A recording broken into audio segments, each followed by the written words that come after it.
Hi, this is Andre from plusEVsports.com, and you're listening to the NFL Betting Edge. Visit our website at www.plusevsports.com and use the links below to find us on Twitter and join our Discord server where you can find all of our live picks and analysis.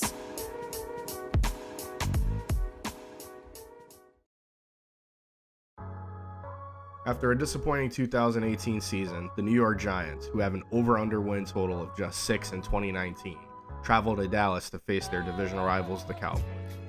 Odds makers are giving us a 7-point spread and a 45.5-point total.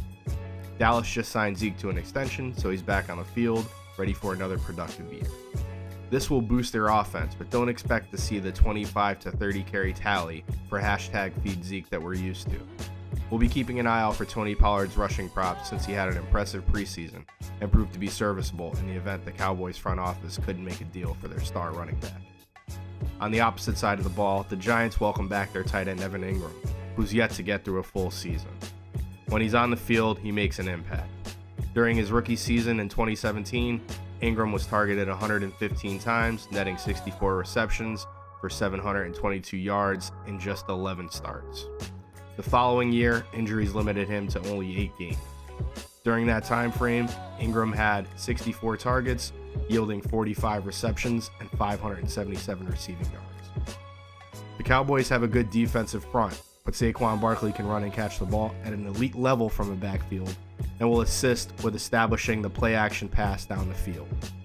Ultimately, with less mouths to feed, expect Barkley to open up the passing game and Ingram to take a key role in the offense. While the Giants haven't looked great as of late, they did find momentum near the end of last season. The Giants have only beaten the Cowboys once in their last 4 meetings in Dallas. With that said, one of the biggest variables we found that lead us to picking the Giants +7 this week is the history of underdogs and divisional underdogs performance in September. Dogs have gone 432 and 397 against the spread, winning percentage of 52% in September, returning over 16 units. This number and focus only improves when we start discussing divisional underdogs in September. Divisional dogs are 165 and 129, winning percentage of 56% against the spread in September, returning over 28 units at 9% ROI. In September, most teams are at full strength, so lines are inflated to reflect public perception on games. The public perception is Dallas was a playoff team last year, and the Giants are in complete disarray. This narrative only further proves our point. When prior year playoff teams play prior year non-playoff teams in September, the divisional dogs are an outstanding 21-5 against the spread, winning percentage of 81%, with an ROI of a ridiculous 54% over the last 26 games.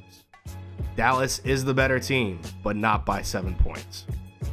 We love early season divisional underdogs, and while many are down on the Giants and high on the Cowboys, we believe the Giants covering +7, and there's certainly a narrative for the Giants to win outright.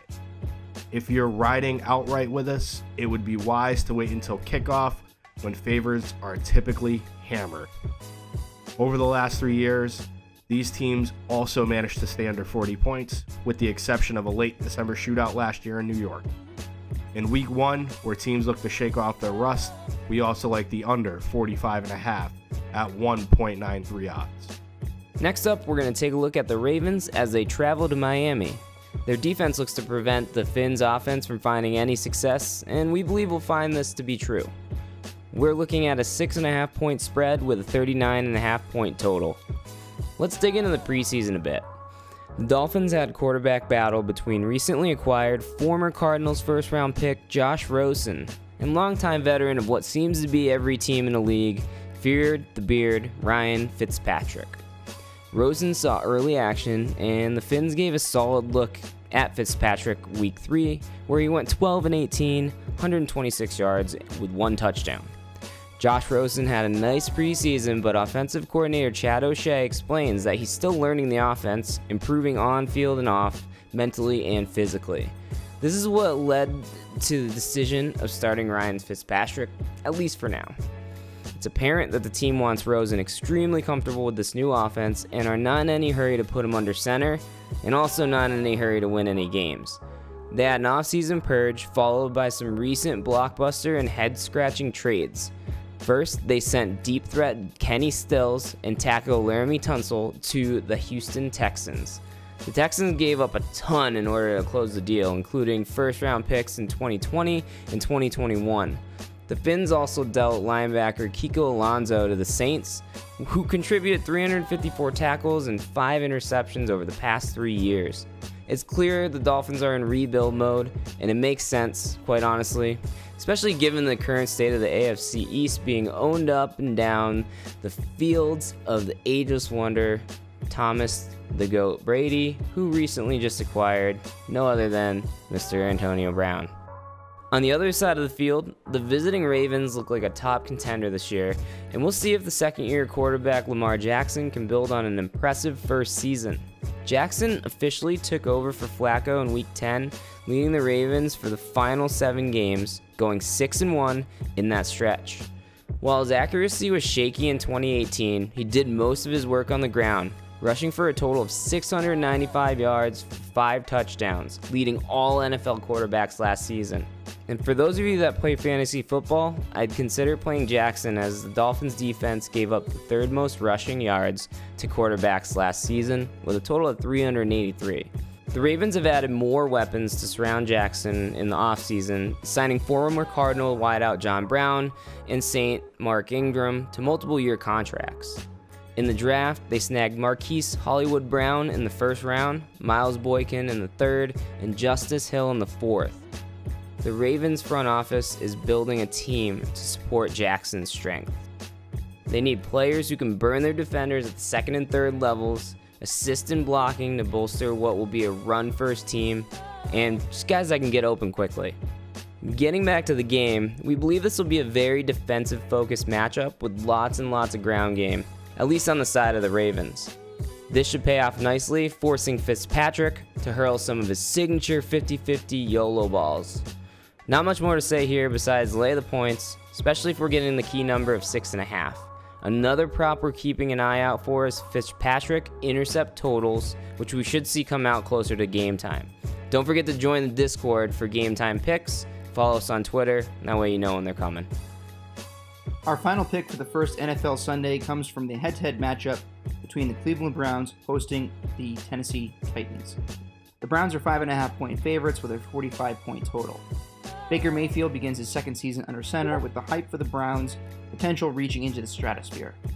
Rightfully so, Mayfield enjoys some of the most talented set of offensive weapons in the NFL, having the benefit of Nick Chubb, Jarvis Landry, David Njoku, currently suspended Kareem Hunt, and of course the dynamic one-handed catchmaster Odell Beckham Jr., whom, as many of you will recall, the Browns added in a blockbuster trade this offseason. The Titans, meanwhile, have a lot of questions to answer as Mike Vrabel starts his sophomore season as head coach. Can Marcus Mariota stay healthy and bring his play to the next level? Will Derrick Henry continue to build on his incredible finish to the end of last season, racking up 585 yards and 7 touchdowns? Is Corey Davis going to become the top 10 wideout he was drafted to be? And how does former Buccaneer Adam Humphries fit into the offensive system? Where does 2nd-round pick A.J. Brown fit into the mold? Only time will tell. But our focus here isn't on which side, it's on a player. Game flow should be one that forces the Titans to abandon the run early, as they need to play catch-up against the stout Browns offense. What does that mean? Great opportunity for Dion Lewis.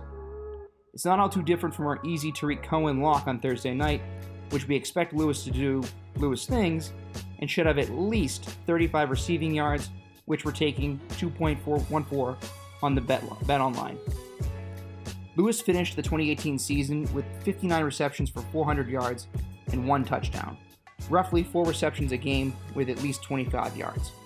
The Browns' defense, which is in the middle of the pack against running backs, also allowed a total of 79 receptions for 716 yards last season, breaking down to about a 5 catch for 44 yards a game, depending on the running back. It's for these reasons why we believe Dion Lewis should easily reach 35 yards this Sunday in the 1 p.m. kickoff matchup.